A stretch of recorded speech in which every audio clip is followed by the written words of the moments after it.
हाँ दोस्तों, आज थोड़ा इम्पोर्टेंट बात करना चाह रहे थे।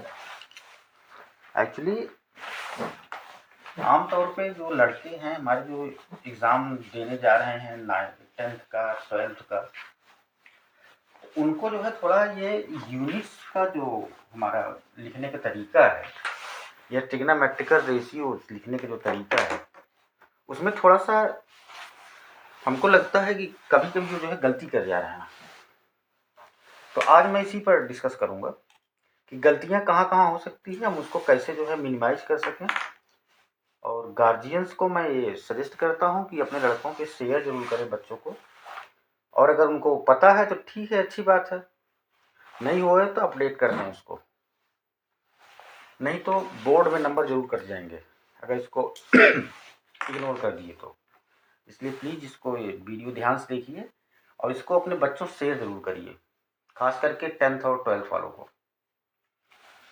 तो मैं बात कर रहा हूँ, चलिए सबसे पहले मैं यूनिट्स पर ही बात करता हूँ, यहाँ पर क्या क्या गलतियाँ हो सकती हैं। यूनिट्स में क्या है, जैसे एक तो आपका होता है SI unit, international standard unit, जिसमें आपका मीटर, किलोग्राम, सेकेंड ये सब आते रहते हैं। कैंडिला है, टेम्परेचर केल्विन है। तो अब प्रॉब्लम इसमें इस जगह पे आती है, जैसे मान लीजिए कि आपका जो कुछ डेरिवेटिव्स यूनिट है, जैसे न्यूटन है आपका, न्यूटन है फोर्स की यूनिट, फोर्स के लिए हमने न्यूटन लिख दिया। और एक पावर है जिसको हम वाट में लिखते हैं। अब इसमें प्रॉब्लम क्या आती है, अब देखिए इसको, जो लड़के गलती करते हैं जिसके लिए उनका नंबर कट जाते हैं, यहाँ तक कि काफ़ी जो है नुकसान उठा जाते हो। अब इसको लिखने का तरीका है, तो न्यूटन हम ऐसे लिख सकते हैं, दूसरा हम न्यूटन हम ऐसे लिख सकते हैं,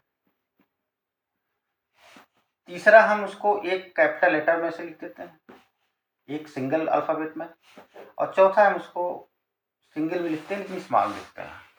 ऐसे ही वाट हो गया, ये आपका वाट हो गया सारे स्मॉल में, और तीसरा जो है ये कैपिटल डब्ल्यू लिखती है वाट के लिए, और ये स्मॉल डब्ल्यू लिखती है वाट के लिए। चार तरह से हम लिख सकते हैं इसको।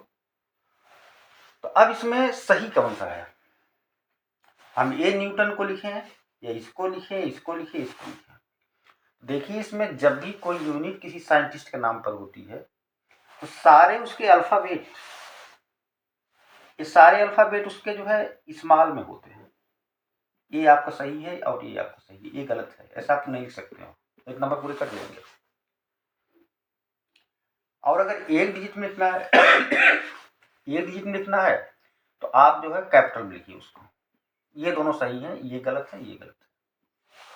हमारे ख्याल से बात समझ में आ गई होगी। जब भी कोई यूनिट, जो फिजिकल यूनिट्स हैं, वो अगर किसी साइंटिस्ट के नाम पर होगा, वो अगर पूरा अगर आपको लिखना है तो सारे स्मॉल लेटर में होंगे, जैसे वाट है, न्यूटन है। और अगर एक उसमें अल्फ़ाबेट में लिखना है तो कैपिटल में रहेगा, स्मॉल नहीं लिख सकते उसको। ये आपको चीज़ ध्यान देनी है। दूसरा ट्रिग्नोमेट्री पर मैं बात कर लेता हूँ, उसमें क्या क्या गलतियाँ कर सकते हो। बच्चे अक्सर गलती करते हैं ट्रिग्नोमेट्री में, वो यहाँ पर करते हैं। जैसे अगर आपको टेन साइन लिखना है, मान लो साइन लिखना है, कास लिखना है, टेन लिखना है, कुछ भी ऐसे। अब इसमें क्या करते हैं, कभी कभी इसको साइन को यहाँ पे कैपिटल लिख देते हैं, ऐसे लिख देंगे। ये पूरी तरीके से गलत है।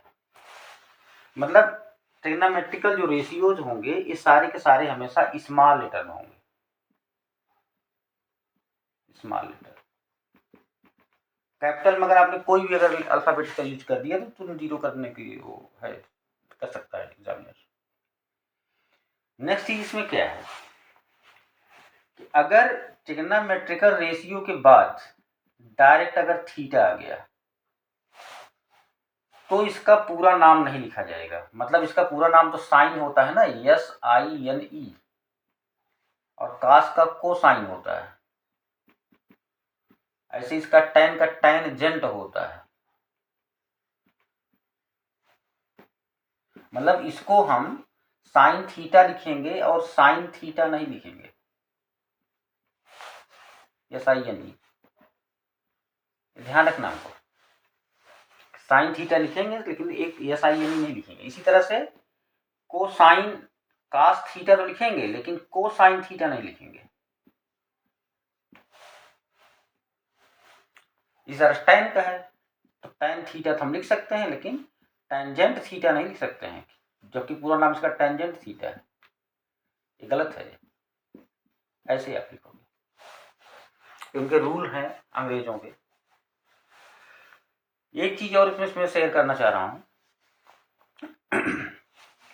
जैसे अगर आपको लिखना है 30 degree of tan, 30 degree of tan, तो इसमें आप tan नहीं लिखोगे, तो tan इसको आप लिखोगे 30 डिग्री ऑफ टेंजेंट।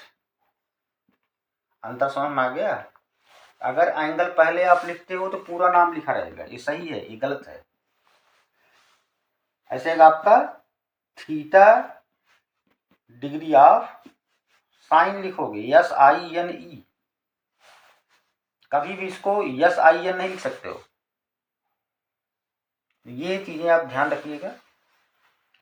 इसका कोई भी लेटर कभी भी कैपिटल में नहीं होगा, कैपिटल में लिखा तो 0 दे देगा एग्जामिनर।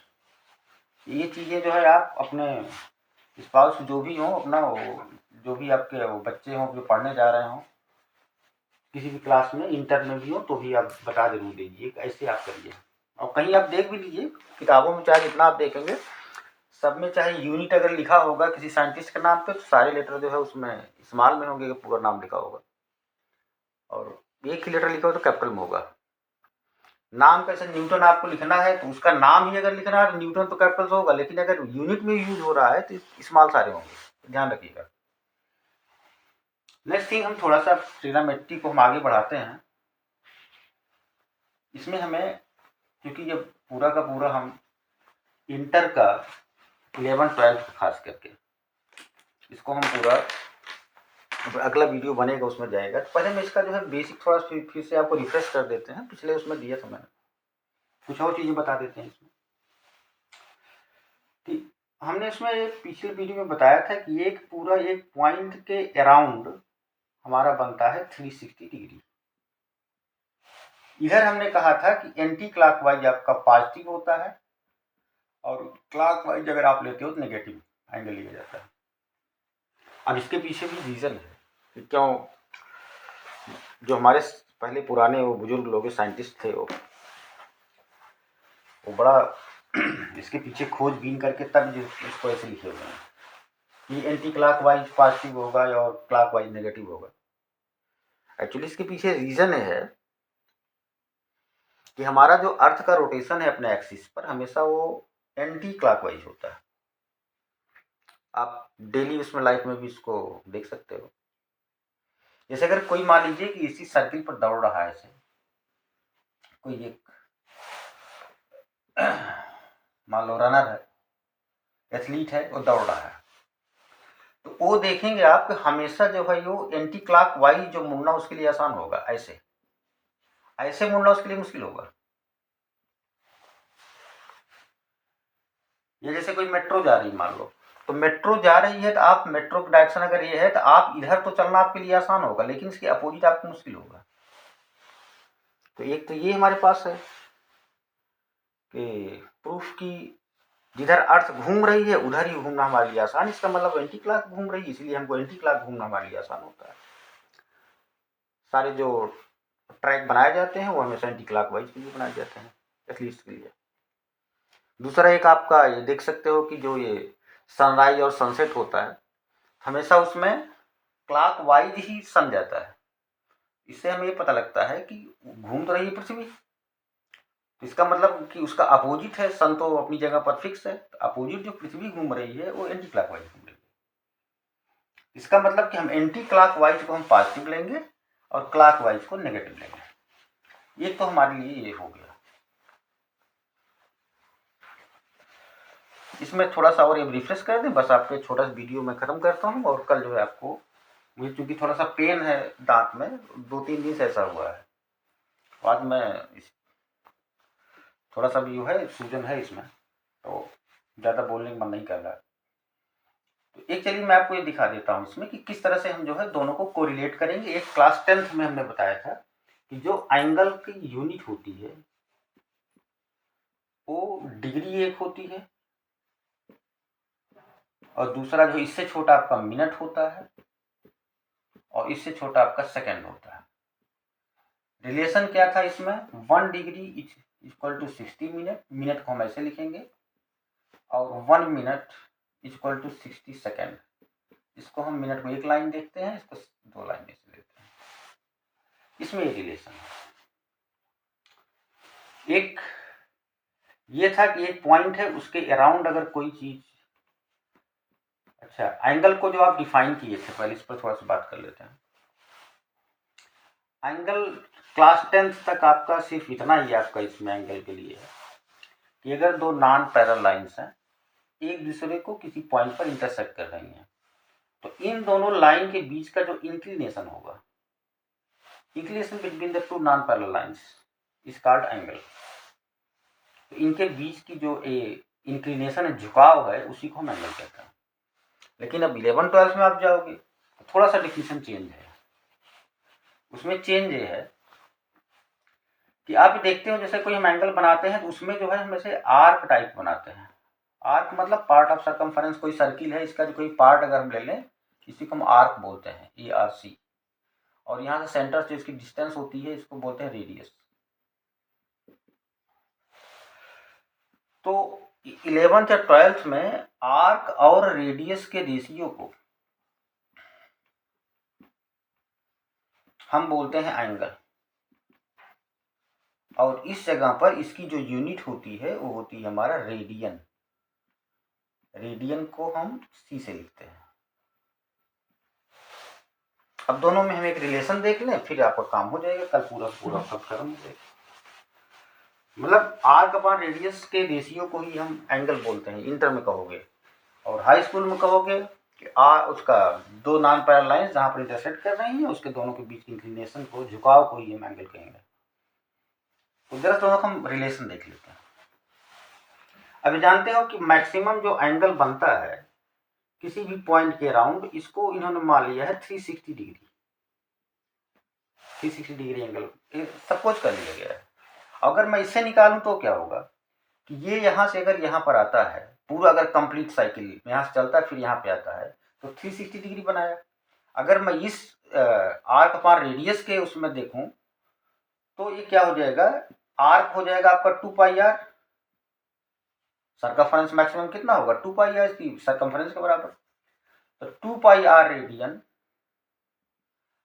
अपॉन रेडियस, आर से आर कैंसिल हो गया, means 2π radian will be equal to 2π radian, radian को हम C से लिख दे रहे हैं, इक्वल टू 360 डिग्री। 2 से 2 एक काट देगा ये आपको 180 डिग्री, मतलब pi radian equal to 180 degree. बहुत इंपॉर्टेंट फार्मूला है। अब जैसे आपको 90 लिखना है तो π/2 हो जाएगा, इक्वल टू 190 डिग्री हो जाएगा, 2 से डिवाइड कर दोनों साइड में। तो अब इतना तो एटलीस्ट आप जानते रहिए, बाकी मैं सारे जो है वो एंगल जो है कल जो है पूरा कंप्लीट कर दूंगा। इस पर आप एकदम से एक बार फिर से आप देख लीजिएगा, रिफ्रेश कर लीजिएगा अपने आप को। ज़्यादा बोलने का मन नहीं कर रहा है, दांत दर्द कर रहा है हल्का हल्का। ठीक है, थैंक यू।